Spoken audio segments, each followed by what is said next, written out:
RRB PO 2020 का जो prelims का पेपर है वो एक शिफ्ट मतलब 5 शिफ्ट कल की तो हो चुकी है, मतलब एक दिन का पेपर हो चुका है और आज की भी 3 शिफ्ट हो चुकी हैं, चौथी शिफ्ट भी कंप्लीट होने वाली है। तो जब ये वीडियो आप देख रहे हैं सिर्फ एक शिफ्ट का जो है वहाँ पर आपका पेपर बचा हुआ है। तो अब इतने रिजल्ट्स हमारे पास आ गए हैं कि हम एक्चुअल कट ऑफ का प्रेडिक्शन भी कर सकते हैं। यहाँ पर दोस्तों मैं आपको बहुत क्लियर चीज़ बताऊंगा, बिल्कुल टाइम वेस्ट नहीं करते हुए एक स्पेसिफिक कट ऑफ बताऊंगा। कौन लोग को मेंस की प्रिपरेशन के लोगों को स्टार्ट कर देनी चाहिए उनका बताऊंगा, जिनका पेपर ख़राब हो गया है उनके लिए भी कुछ बताऊँगा। और अटेंडेंस एग्ज़ाम में बहुत कम रही है, आप लोग को तो खैर अटेंडेंस का आइडिया नहीं रहता है, लेकिन चूँकि एग्ज़ाम जो है यहाँ पर मैं करा रहा हूँ, देख रहा हूँ, इसलिए मुझे पता है कि अटेंडेंस कितनी है, क्योंकि हम शीट्स भेजते हैं आरआर जो है आईबीपीएस को। बेसिकली जो हम बैंक में होते हैं हम आईबीपीएस के रिप्रेजेंटेटिव होते हैं, ठीक है। तो एग्जाम कंडक्ट कौन कराता है, टीसीएस और आईबीपीएस मिलके। आईबीपीएस की तरफ से बैंकर्स रहते हैं और टीसीएस रहता है जो वहाँ का पूरा जो काम है, जो आईटी का है, बाकी चीज़ें देखता है। तो फिर यहाँ पर वीडियो फटाफट हम स्टार्ट करते हैं। एंड मेंस के लिए आपको हिंदी की बुक और कंप्यूटर्स जो है वो हमने प्रोवाइड कर दिया है। कंप्यूटर का कोर्स पूरा इस वीडियो कंप्लीट कर देंगे, हम इस हफ्ते कंप्लीट कर देंगे जो उतने भी पेड मेंबर्स हैं उनके लिए। पहले कट ऑफ की बात करते हैं, फिर बाकी चीज़ों की बात करते हैं। कट ऑफ से पहले एक चीज़ देखना होगा कि इस बार कोविड की वजह से चूँकि ट्रांसपोर्ट नहीं चल रहा था, तो जो फॉर्म, और प्लस लोगों को ये भी डाउट था फॉर्म भरें ना भरें, इस बार फॉर्म बहुत कम लोगों ने भरा है, ठीक है। मतलब जो सेंटर्स पर 700-800 बच्चों की स्ट्रेंथ रहती थी वो घट के सिर्फ और सिर्फ 300 की रह गई है।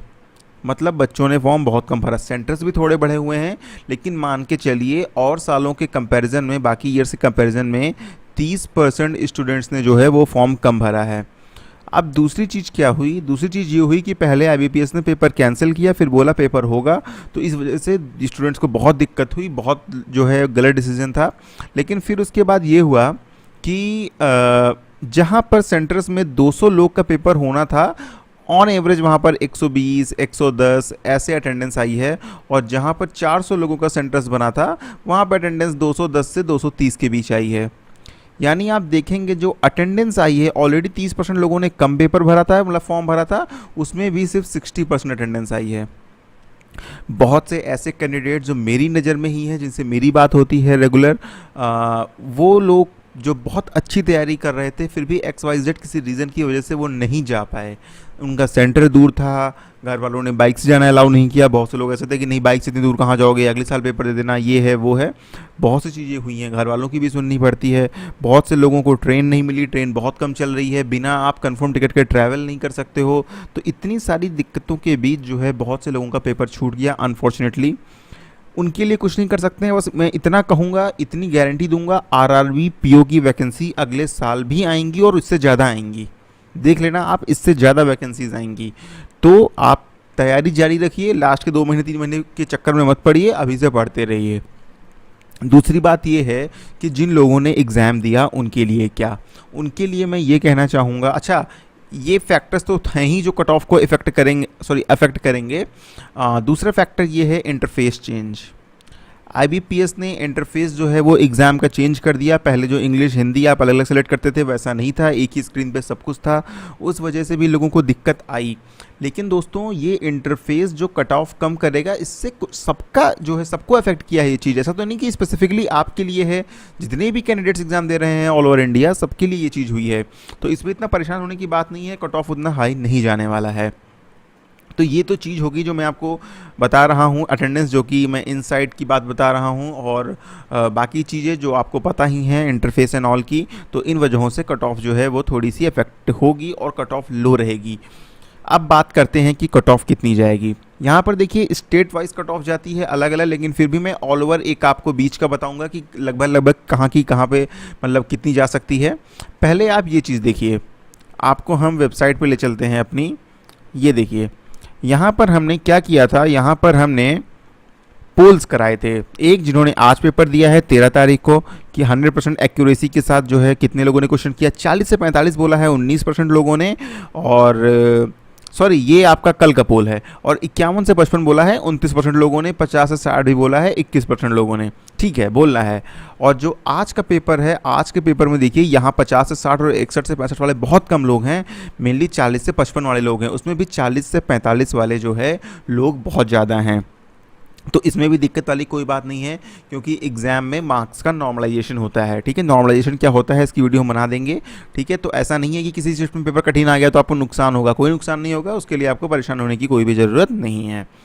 तो यहाँ पर अब आप ही लोग का रिव्यू लिया है, यहाँ पर आए हैं 337 वोट्स, और कल वाले पे हमारे आ गए हैं 1.2 के लगभग 1200 वोट्स आ चुके हैं, ठीक है। तो फिर अब देखिए कट ऑफ कितनी जाएगी।